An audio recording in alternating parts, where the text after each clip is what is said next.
ರಾಜ್ಯಸಭೆಗೆ ಖೇರ ಯಾಕೆ? ಕನ್ನಡಿಗರು ಬೇಡವಾ? ಡಂಪಿಂಗ್ ಯಾರ್ಡ್ ಆಯ್ತಾ ಕರ್ನಾಟಕ? ನಮಸ್ಕಾರ ಬಾಸ್, ಫಸ್ಟ್ ಕನ್ನಡಕ್ಕೆ ಸ್ವಾಗತ. ಇದು ಎಡಿಟರ್ ಸ್ಪೆಷಲ್.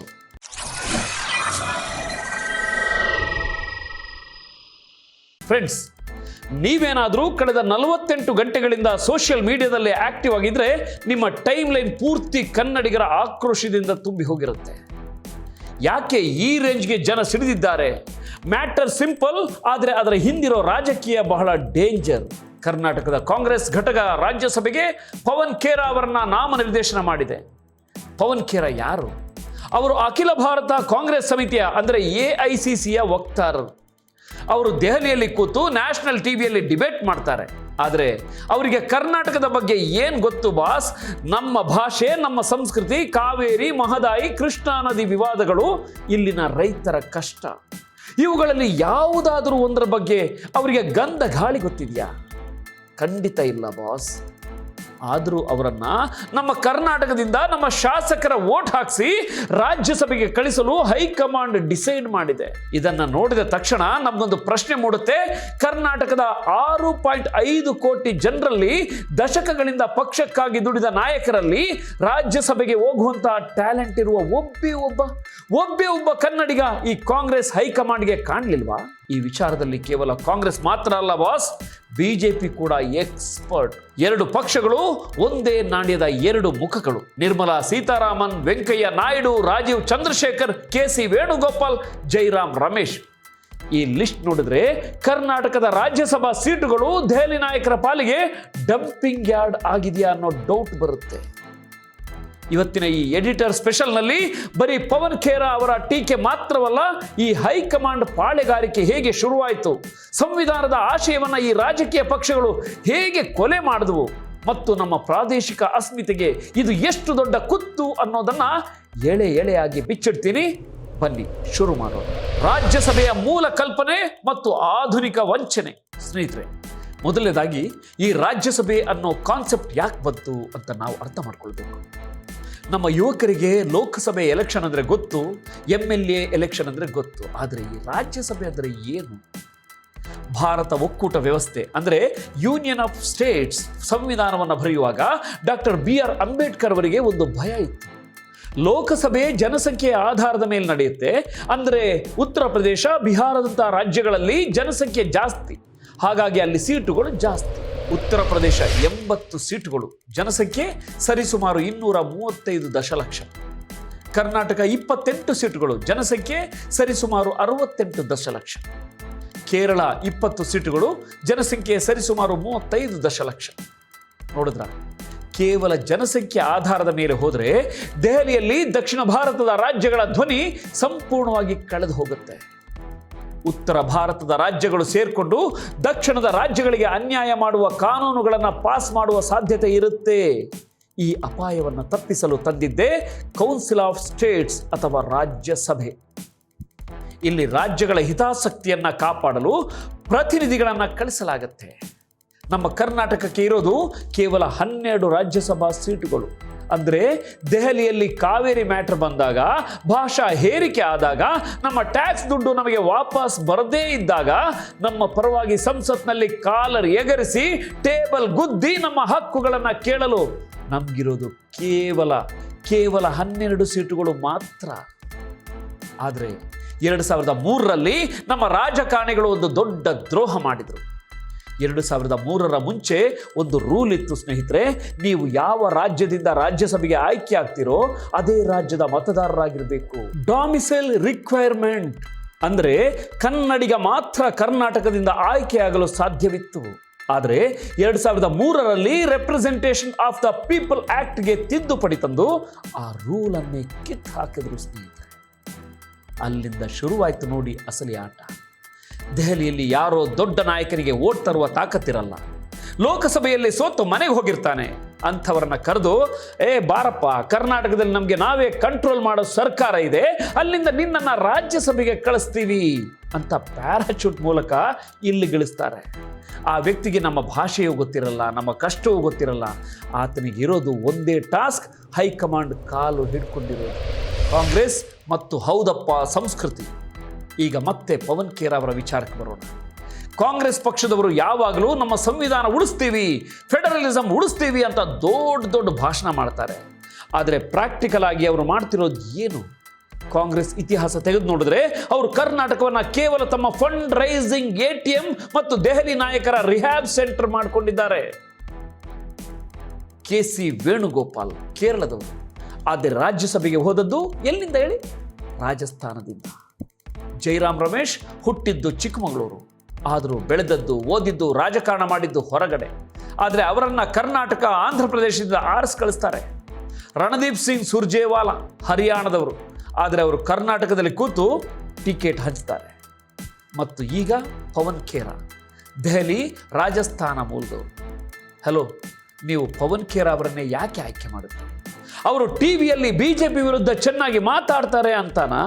ಹಾಗಿದ್ರೆ ಅವರನ್ನ ರಾಜಸ್ಥಾನದಿಂದ, ಮಧ್ಯಪ್ರದೇಶದಿಂದ ಅಥವಾ ಹಿಮಾಚಲ ಪ್ರದೇಶದಿಂದ ಕಳಿಸ್ಬೋದಿತ್ತಲ್ಲ. ಯಾಕೆ ಕಳಿಸಿಲ್ಲ? ಯಾಕಂದ್ರೆ ಅಲ್ಲಿನ ಲೋಕಲ್ ಲೀಡರ್ಸ್ ಈ ಹೈಕಮಾಂಡ್ ಆಟಗಳಿಗೆ ಸೊಪ್ಪು ಹಾಕಲ್ಲ. ಆದರೆ ನಮ್ಮ ಕರ್ನಾಟಕದ ನಾಯಕರ ಕಥೆನೇ ಬೇರೆ. ಇಲ್ಲಿ ಯಾರೇ CM ಆಗಿರಲಿ, ಯಾರೇ KPCC ಪ್ರೆಸಿಡೆಂಟ್ ಆಗಿರಲಿ, ಅವರು ದೆಹಲಿ ನಾಯಕರ ಎದುರು ನಿಂತು ನಮ್ಮ ರಾಜ್ಯದ ಸೀಟು ನಮ್ಮವರಿಗೆ ಬೇಕು ಅಂತ ಡಿಮ್ಯಾಂಡ್ ಮಾಡುವ ತಾಕತ್ತು ಬೆಳೆಸ್ಕೊಂಡಿಲ್ಲ ಸ್ನೇಹಿತರೆ. ಇದೇ ಕಾರಣಕ್ಕೆ ಸುಲಭವಾಗಿ ಇಲ್ಲಿಗೆ ತಂದು ಹೊರಗಿನವರನ್ನ ಡಂಪ್ ಮಾಡ್ತಾರೆ. ಪವನ್ ಖೇರಾ ಅವರಿಗೆ ಕರ್ನಾಟಕದ ಬಗ್ಗೆ ಏನು ಬದ್ಧತೆ ಇದೆ? ನಾಳೆ ಕಾವೇರಿ ವಿವಾದ ಸುಪ್ರೀಂ ಕೋರ್ಟ್ನಲ್ಲಿ ಬಂದಾಗ ಅವರು ತಮಿಳುನಾಡಿನ ವಿರುದ್ಧ ನಿಂತು ಕರ್ನಾಟಕದ ಪರ ಧ್ವನಿ ಎತ್ತಾರ? ಗ್ಯಾರಂಟಿ ಕೊಡ್ತೀರಾ? No chance. BJPಯ ರಾಷ್ಟ್ರೀಯತೆ ಮತ್ತು ಕರ್ನಾಟಕದ ಹಕ್ಕುಗಳು. ಸ್ನೇಹಿತರೆ, ಈಗ ನಾನು ಕಾಂಗ್ರೆಸ್ ಅನ್ನ ಬೈದ ತಕ್ಷಣ BJP ಸಪೋರ್ಟರ್ಸ್ ಖುಷಿ ಪಡಬೇಡಿ. ಯಾಕಂದ್ರೆ ಈ ವಿಚಾರದಲ್ಲಿ BJP ಮಾಡಿರುವ ಅನ್ಯಾಯ ಇನ್ನೂ ದೊಡ್ಡದು. BJP ಅವರದು ಯಾವಾಗಲೂ ಒಂದೇ ಮಂತ್ರ: one nation, one election, one tax, one language. ಅವರಿಗೆ ಈ ಪ್ರಾದೇಶಿಕತೆ ಅಂದರೆ ರೀಜನಲಿಸಂ, ಭಾಷಾಭಿಮಾನ ಕಂಡ್ರೆ ಆಗಲ್ಲ. ಎಲ್ಲದಕ್ಕೂ ನ್ಯಾಷನಲಿಸಂ ಅನ್ನೋ ಲೇಬಲ್ ಅಂಟಿಸ್ತಾರೆ. ಈ ನ್ಯಾಷನಲಿಸಂ ಹೆಸರಿನಲ್ಲಿ ಅವರು ನಮ್ಮ ರಾಜ್ಯಕ್ಕೆ ಮಾಡಿರುವ ಮೋಸ ಅಷ್ಟಿಷ್ಟಲ್ಲ ಸ್ನೇಹಿತರೆ. ಬನ್ನಿ, ನಿರ್ಮಲಾ ಸೀತಾರಾಮನ್ ಅವರ ಟ್ರ್ಯಾಕ್ ರೆಕಾರ್ಡ್ ನೋಡೋಣ. ಅವರು ಕರ್ನಾಟಕದಿಂದ 2 ಬಾರಿ ರಾಜ್ಯಸಭೆಗೆ ಆಯ್ಕೆಯಾಗಿದ್ದಾರೆ. ನಮ್ಮ ಶಾಸಕರು ವೋಟ್ ಹಾಕಿ ಅವರನ್ನ ದೇಶದ ಹಣಕಾಸು ಸಚಿವರನ್ನಾಗಿ, ಫಿನಾನ್ಸ್ ಮಿನಿಸ್ಟರ್ ಆಗಿ ಮಾಡಿದ್ರು. ನಮ್ಗೇನ್ ಸಿಕ್ತು? ತೆರಿಗೆ ಕೊಡುಗೆ. ಕರ್ನಾಟಕವು ವಾರ್ಷಿಕವಾಗಿ ವಿವಿಧ ತೆರಿಗೆಗಳಲ್ಲಿ 4.3 ಲಕ್ಷ ರೂಪಾಯಿ ಕೋಟಿಗಳಿಗಿಂತ ಹೆಚ್ಚು ನೀಡುತ್ತೆ. ತೆರಿಗೆ ಹಂಚಿಕೆಯ ವಾಪಸ್ಸಾಗಿ ನಾವು ನೀಡುವ ಪ್ರತಿ 100 ರೂಪಾಯಿಗೆ ನಮಗೆ ಸರಿಸುಮಾರು 12 ರಿಂದ 15 ರೂಪಾಯಿ ಮಾತ್ರ ವಾಪಸ್ ಸಿಗುತ್ತೆ. ಉತ್ತರ ಪ್ರದೇಶದ ಲೆಕ್ಕಾಚಾರ: ಉತ್ತರ ಪ್ರದೇಶವು ನೀಡುವ ಪ್ರತಿ 100 ರೂಪಾಯಿಗೆ ಅದಕ್ಕೆ 250 ರೂಪಾಯಿಗಿಂತ ಹೆಚ್ಚು ವಾಪಸ್ ಸಿಗುತ್ತೆ. ಗೆಳೆಯರೆ, ಇಷ್ಟು ದೊಡ್ಡ ಅನ್ಯಾಯ ಆಗ್ತಿದ್ರು ನಮ್ಮಿಂದಾನೇ ಗೆದ್ದು ಹೋದ ನಿರ್ಮಲಾ ಸೀತಾರಾಮನ್ ಅವರು ನಮ್ಮ ಪರ ನಿಂತ್ರ? ನೆವರ್, ಚಾನ್ಸೇ ಇಲ್ಲ. ಕಳೆದ ವರ್ಷ ಕರ್ನಾಟಕದಲ್ಲಿ ಭೀಕರ ಬರಗಾಲ ಬಂತು. ರೈತರ ಬೆಳೆ ಒಣಗೋಯ್ತು. ಕುಡಿಯೋಕೆ ನೀರಿಲ್ಲ. NDRF ಫಂಡ್ಸ್ ಕೊಡಿ ಅಂತ ರಾಜ್ಯ ಸರ್ಕಾರ ಕೇಳಿದ್ರೆ ಈ ಹಣಕಾಸು ಸಚಿವೆ 1 ರೂಪಾಯಿ ಬಿಡುಗಡೆ ಮಾಡಲಿಲ್ಲ. ಕೊನೆಗೆ ಕರ್ನಾಟಕ ಸರ್ಕಾರ ಸುಪ್ರೀಂ ಕೋರ್ಟ್ ಮೆಟ್ಟಿಲೇರಿ ಕೋರ್ಟ್ ಚೀಮಾರಿ ಹಾಕಿದ ಮೇಲೆ ದುಡ್ಡು ಬಂತು. ಇದೇನಾ ನಾವು ಹೊರಗಿನವರಿಗೆ ವೋಟ್ ಹಾಕಿ ಕಳಿಸಿದ್ದಕ್ಕೆ ನಮಗೆ ಸಿಕ್ಕ ಗಿಫ್ಟ್? ಅಷ್ಟೇ ಅಲ್ಲ, ವೆಂಕಯ್ಯ ನಾಯ್ಡು ಅವರನ್ನು ನಾವು 3 ಬಾರಿ ನಮ್ಮ ರಾಜ್ಯದಿಂದ ಆರಿಸಿ ಕಳಿಸಿದೆವು. ಅವರು ಆಂಧ್ರ ಪ್ರದೇಶದವರು. ಕರ್ನಾಟಕದಿಂದ ಗೆದ್ದು ದೆಹಲಿಯಲ್ಲಿ ಮಂತ್ರಿ ಆದರು. ಆದರೆ ಅವರು ಮಾಡಿದ್ದೇನು? ಅವರ ನಿಷ್ಠೆ ಯಾವಾಗಲೂ ಆಂಧ್ರದ ಕಡೆಗೇ ಇತ್ತು, ಹೈಕಮಾಂಡ್ ಕಡೆಗಿತ್ತು. ಜೊತೆಗೆ ರಾಜೀವ್ ಚಂದ್ರಶೇಖರ್ ಅವರು ಕೂಡ ಕರ್ನಾಟಕದಿಂದಲೇ MP ಆದರು, ಮಂತ್ರಿ ಕೂಡ ಆದರು. ಆದರೆ ಬೆಂಗಳೂರಿನ ಇನ್ಫ್ರಾಸ್ಟ್ರಕ್ಚರ್, ಕನ್ನಡಿಗರ ಉದ್ಯೋಗದ ವಿಚಾರ ಬಂದಾಗ ಅವರ ಧ್ವನಿ ಎಲ್ಲಿ ಅಡಗಿ ಹೋಗಿತ್ತು? BJP ಹೈಕಮಾಂಡ್ಗೂ ಅಷ್ಟೇ ಕರ್ನಾಟಕದ ಮೇಲೆ ಪ್ರೀತಿನೇ ಇಲ್ಲ. ಅವ್ರಿಗೆ ಬೇಕಿರೋದು ದಕ್ಷಿಣ ಭಾರತದಲ್ಲಿ ಒಂದು ಗೇಟ್ ವೇ. ಇಲ್ಲಿನ ದುಡ್ಡು, ಇಲ್ಲಿನ ರಿಸೋರ್ಸಸ್ ಬೇಕು. ಆದರೆ ಇಲ್ಲಿನ ನಾಯಕರು ದೆಹಲಿಯಲ್ಲಿ ಪವರ್ಫುಲ್ ಆಗಬಾರದು. ಅದಕ್ಕೆ ಅವರು ತಮ್ಮವರನ್ನೇ ಇಲ್ಲಿ ತಂದು ಕೂರಿಸ್ತಾರೆ. ಕನ್ನಡಿಗರಲ್ಲಿ ಪ್ರತಿಭೆಯ ಕೊರತೆಯ ಮಿಥ್ಯ. ಈಗ ನನಗೆ ಕೋಪ ಬರೋದು ಎಲ್ಲಿ ಅಂದರೆ, ಈ ಪಕ್ಷಗಳ ವಕ್ತಾರರು ಟಿವಿಯಲ್ಲಿ ಕೂತು ಈ ಹೊರಗಿನವರ ಆಯ್ಕೆಯನ್ನು ಸಮರ್ಥಿಸಿಕೊಳ್ತಾರೆ. ಅವರು ನ್ಯಾಷನಲ್ ಲೀಡರ್ಸ್, ಅವರಿಗೆ ಸಬ್ಜೆಕ್ಟ್ ನಾಲೆಜ್ ಇದೆ ಅಂತಾರೆ. ಅಂದರೆ ನಿಮ್ಮ ಪ್ರಕಾರ 6.5 ಕೋಟಿ ಕನ್ನಡಿಗರಲ್ಲಿ ಸಬ್ಜೆಕ್ಟ್ ನಾಲೆಜ್ ಇರೋ ಒಬ್ಬನೇ ಒಬ್ಬ ಲೀಡರ್ ಸಿಗಲ್ವಾ ನಿಮಗೆ? ಕರ್ನಾಟಕ ಅಂದರೆ ಬರೀ IT ಕಂಪನಿಗಳಲ್ಲ ಸ್ನೇಹಿತರೆ, ನಮ್ಮಲ್ಲಿ ಎಂತೆಂಥ ಘಟಾನುಘಟಿಗಳಿದ್ದಾರೆ. ಸಾಹಿತ್ಯದಲ್ಲಿ ಜ್ಞಾನಪೀಠ ಪ್ರಶಸ್ತಿ ಪಡೆದ ದಿಗ್ಗಜರಿದ್ದಾರೆ. ಬೆಂಗಳೂರಿನಲ್ಲಿ ಇಡೀ ಪ್ರಪಂಚವೇ ತಿರುಗಿ ನೋಡುವಂತಹ ಆರ್ಥಿಕ ತಜ್ಞರು, ಪಾಲಿಸಿ ಮೇಕರ್ಸ್ ಇದ್ದಾರೆ. ಹಳ್ಳಿಗಳಲ್ಲಿ ರೈತರ ಪರವಾಗಿ, ದಲಿತರ ಪರವಾಗಿ, ಮಹಿಳೆಯರ ಪರವಾಗಿ ದಶಕಗಳಿಂದ ಹೋರಾಡಿದ ನಾಯಕರಿದ್ದಾರೆ. ಯಾವುದೇ ಒಂದು ರಾಷ್ಟ್ರೀಯ ಪಕ್ಷ ತನ್ನ ಸಾಮಾನ್ಯ ಕಾರ್ಯಕರ್ತನಿಗೆ ರಾಜ್ಯಸಭಾ ಟಿಕೆಟ್ ಕೊಟ್ಟು ದೆಹಲಿಗೆ ಕಳಿಸಿದ ಇತಿಹಾಸ ಬಹಳ ಕಡಿಮೆ ಇದೆ. ನೀವು 30-40 ವರ್ಷ ಪಕ್ಷದ ಬಾವುಟ ಹಿಡ್ಕೊಂಡು ರಸ್ತೆಯಲ್ಲಿ ಜಿಂದಾಬಾದ್ ಕೂಗಬೇಕು, ಲಾಠಿ ಏಟ್ ತಿನ್ಬೇಕು, ಪೊಲೀಸ್ ಕೇಸ್ ಹಾಕಿಸ್ಕೊಳ್ಬೇಕು. ಆದರೆ ಟಿಕೆಟ್ ಹಚ್ಚುವಾಗ ಮಾತ್ರ ಎಲ್ಲಿಂದಲೋ ಬಂದ AC ರೂಮ್ ನಾಯಕರಿಗೆ ಮಣೆ ಹಾಕ್ತಾರೆ. ಯಾಕೆ ಕನ್ನಡಿಗರನ್ನ ಆರಿಸಲ್ಲ? ಈ ಪ್ರಶ್ನೆ ನಮ್ಮಲ್ಲಿ ಹುಟ್ಟಬೇಕು. ಯಾಕಂದ್ರೆ ಕನ್ನಡಿಗನೊಬ್ಬ ರಾಜ್ಯಸಭೆಗೆ ಹೋದ್ರೆ ನಾಳೆ ರಾಜ್ಯಕ್ಕೆ ಅನ್ಯಾಯವಾದಾಗ ದೆಹಲಿಯಲ್ಲೇ ಕೂತು ತನ್ನದೇ ಪಕ್ಷದ ವಿರುದ್ಧ ಪ್ರಶ್ನೆ ಮಾಡ್ತಾನೆ, ರಾಜ್ಯದ ಪರವಾಗಿ ಲಾಬಿ ಮಾಡ್ತಾನೆ. ಈ ಧೈರ್ಯವಿರುವ, ಕಶೇರುಕ ಅಂದ್ರೆ ಬೆನ್ನು ಮೂಳೆ ಇರುವ ನಾಯಕರು ದೆಹಲಿಯ ಹೈಕಮಾಂಡ್ಗಳಿಗೆ ಬೇಕಿಲ್ಲ. ಅವ್ರಿಗೆ ಬೇಕಾಗಿರುವುದು ಅವರು ಹೇಳಿದ್ದಕ್ಕೆಲ್ಲ ಎಸ್ ಬಾಸ್, ಜಿ ಹುಜೂರ್ ಅನ್ನುವ ಗುಲಾಮರು ಮಾತ್ರ. ಬನ್ನಿ, ಈಗ ನಿಮಗೆ ಒಂದು ಸೈಕಲಾಜಿಕಲ್ ಎಕ್ಸ್ಪೆರಿಮೆಂಟ್ ಮಾಡಿಸ್ತೀನಿ. ಭಾರತ ಒಂದು, ನಾವೆಲ್ಲ ಒಂದೇ, ಎಲ್ಲಿಂದ ಯಾರಾದರೇನು ಅಂತ ಫಿಲಾಸಫಿ ಮಾತಾಡೋರೆಲ್ಲ ದಯವಿಟ್ಟು ಈ ಪ್ರಶ್ನೆಗೆ ಉತ್ತರ ಕೊಡಿ. ಕಳೆದ 75 ವರ್ಷಗಳ ಸ್ವಾತಂತ್ರ್ಯದ ಇತಿಹಾಸದಲ್ಲಿ ಯಾವತ್ತಾದರೂ ಎಲ್ಲಿಯಾದರೂ ಒಬ್ಬ ದಕ್ಷಿಣ ಭಾರತೀಯನನ್ನ ಅಥವಾ ಕನ್ನಡಿಗನನ್ನ ಉತ್ತರ ಪ್ರದೇಶ, ಬಿಹಾರ, ಗುಜರಾತ್ ಅಥವಾ ಮಧ್ಯಪ್ರದೇಶದಿಂದ ರಾಜ್ಯಸಭೆಗೆ ಕಳುಹಿಸಿದ್ದೀರಾ? ಆರಿಸಿ ಕಳುಹಿಸಿದ್ದೀರಾ? ಉತ್ತರ ಅಬ್ಸಲ್ಯೂಟ್ ಝೀರೋ. ಯಾಕೆ? UPಯಿಂದ ನಮ್ಮ ಸಿದ್ದರಾಮಯ್ಯನವರನ್ನು, DK ಶಿವಕುಮಾರ್ ಅವರನ್ನು ಅಥವಾ ನಮ್ಮ BS ಯಡಿಯೂರಪ್ಪನವರನ್ನು ರಾಜ್ಯಸಭೆಗೆ ಆಯ್ಕೆ ಮಾಡಬಹುದಿತ್ತಲ್ಲ. ಯಾಕೆ ಮಾಡಿಲ್ಲ? ಯಾಕಂದ್ರೆ ಉತ್ತರ ಭಾರತದ ರಾಜ್ಯಗಳಲ್ಲಿ ಪ್ರಾದೇಶಿಕ ಅಸ್ಮಿತೆ ಬಹಳ ಸ್ಟ್ರಾಂಗ್ ಆಗಿದೆ. ಅಲ್ಲಿನ ಲೋಕಲ್ ಲೀಡರ್ಸ್ ತಮ್ಮ ರಾಜ್ಯದ ಸೀಟನ್ನು ಹೊರಗಿನವರಿಗೆ ಬಿಟ್ಟುಕೊಡಲು ಯಾವತ್ತೂ ಒಪ್ಪೋದಿಲ್ಲ. ಅಲ್ಲಿನ ಜನ ಕೂಡ ಇದನ್ನು ಸಹಿಸೋದಿಲ್ಲ. ಒಂದು ವೇಳೆ ಹೈಕಮಾಂಡ್ ಬಂದು ಇಲ್ಲ, ನಾವು ಸೌತ್ ಇಂಡಿಯಾದವರನ್ನ ಇಲ್ಲಿಂದ ಕಳಿಸ್ತೀವಿ ಅಂದ್ರೆ ಮರುದಿನವೇ ಅಲ್ಲಿ ಬಂಡಾಯ ಹೇಳ್ತಾರೆ. ಆದರೆ ನಮ್ಮ ಕರ್ನಾಟಕದಲ್ಲಿ, ನಮ್ಮ ಕರುನಾಡಿನಲ್ಲಿ ಅತಿಥಿ ದೇವೋಭವ ಅಂತ ಹೇಳಿ ನಮ್ಮ ಸೀಟುಗಳನ್ನು, ನಮ್ಮ ಹಕ್ಕುಗಳನ್ನು ನಾವೇ ತಟ್ಟೆಯಲ್ಲಿ ಇಟ್ಕೊಂಡು ಅವರಿಗೆ ಕೊಡ್ತಿದ್ದೀವಿ. ಈ ಟ್ರಾಫಿಕ್ ಬರೀ ಒನ್ ವೇ ಆಗಿದೆ. ಉತ್ತರ ಭಾರತದವರು ದೆಹಲಿಯಿಂದ ಬಂದು ದಕ್ಷಿಣದಲ್ಲಿ ಅಧಿಕಾರ ಹಿಡಿಯಬಹುದು, ನಮ್ಮ ಸೀಟುಗಳನ್ನು ಕಸಿಯಬಹುದು. ಆದರೆ ನಾವು ಅಲ್ಲಿಗೆ ಹೋಗುವಂತಿಲ್ಲ. ಇದು ಎಂಥ ನ್ಯಾಯ ಸ್ನೇಹಿತರೆ? ಇದು ಒಕ್ಕೂಟ ವ್ಯವಸ್ಥೆಯ ವಿಡಂಬನೆ ಅಲ್ವಾ? ಕ್ಷೇತ್ರ ಪುನರ್ವಿಂಗಡಣೆಯ ಟಿಕ್ ಟಿಕ್ ಟಿಕ್ ಬಾಂಬ್. ಇದು ಕೇವಲ ಈಗಿನ ಒಂದು ರಾಜ್ಯಸಭಾ ಸೀಟಿನ ವಿಚಾರ ಮಾತ್ರ ಅಲ್ಲ ಬಾಸ್. ಮುಂದೆ ನಮಗೆ ಎದುರಾಗಲಿರುವ ಅತಿ ದೊಡ್ಡ ಗಂಡಾಂತರದ ಟ್ರೇಲರ್ ಅಷ್ಟೇ. 2026 ನಂತರ ಬರುವ ಡಿಲಿಮಿಟೇಷನ್, ಕ್ಷೇತ್ರ ಪುನರ್ವಿಂಗಡಣೆ ಬಗ್ಗೆ ನೀವು ಕೇಳಿದ್ದೀರಾ? ಕೇಂದ್ರ ಸರ್ಕಾರದ ಸೂಚನೆಗಳ ಪ್ರಕಾರ ದಕ್ಷಿಣ ಭಾರತವು ಕಳೆದ 40 ವರ್ಷಗಳಲ್ಲಿ ತನ್ನ ಜನಸಂಖ್ಯೆಯನ್ನು ನಿಯಂತ್ರಿಸಿದೆ.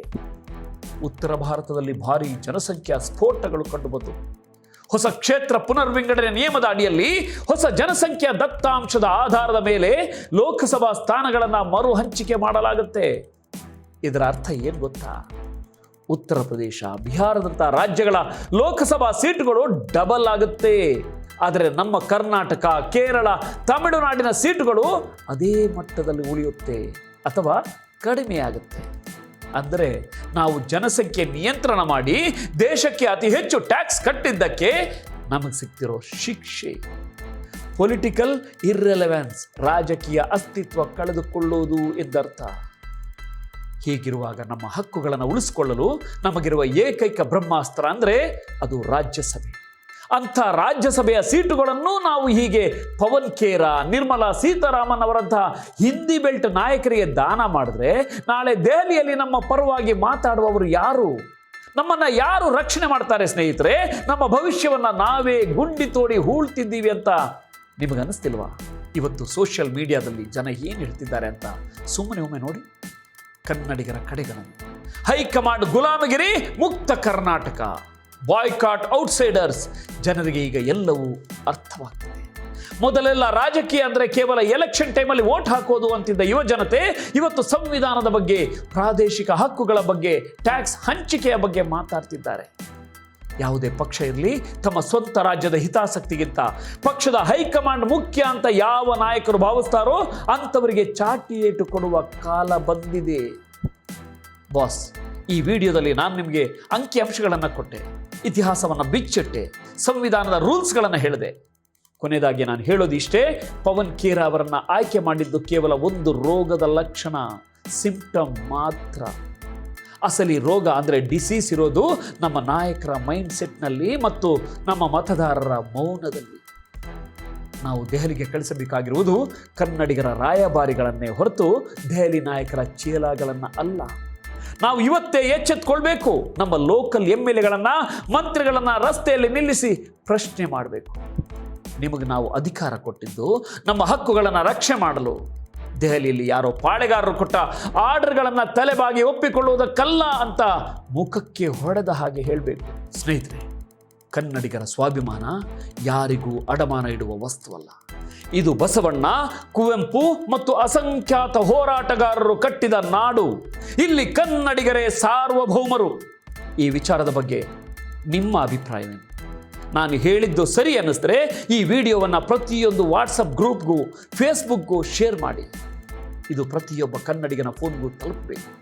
ನಮ್ಮ ನಾಯಕರ ಕಿವಿಗೆ ಈ ಆಕ್ರೋಶದ ಬಿಸಿ ಮುಟ್ಟಬೇಕು. ಕಮೆಂಟ್ ಸೆಕ್ಷನ್ನಲ್ಲಿ ನಿಮ್ಮ ಧ್ವನಿ ಎತ್ತಿ. ಮುಂದಿನ ವಿಡಿಯೋದಲ್ಲಿ ಮತ್ತೊಂದು ಪ್ರಬಲವಾದ ವಿಚಾರದೊಂದಿಗೆ ನಿಮ್ಮ ಮುಂದೆ ಬರ್ತೀನಿ. ಅಲ್ಲಿವರೆಗೂ ನೋಡ್ತಾ ಇರಿ ಫಸ್ಟ್ ಕನ್ನಡ. ಆಗೋದಲ್ಲ ಒಳ್ಳೆಯದಕ್ಕೆ. ನಮಸ್ಕಾರ. ಜೈ ಹಿಂದ್, ಜೈ ಕರ್ನಾಟಕ.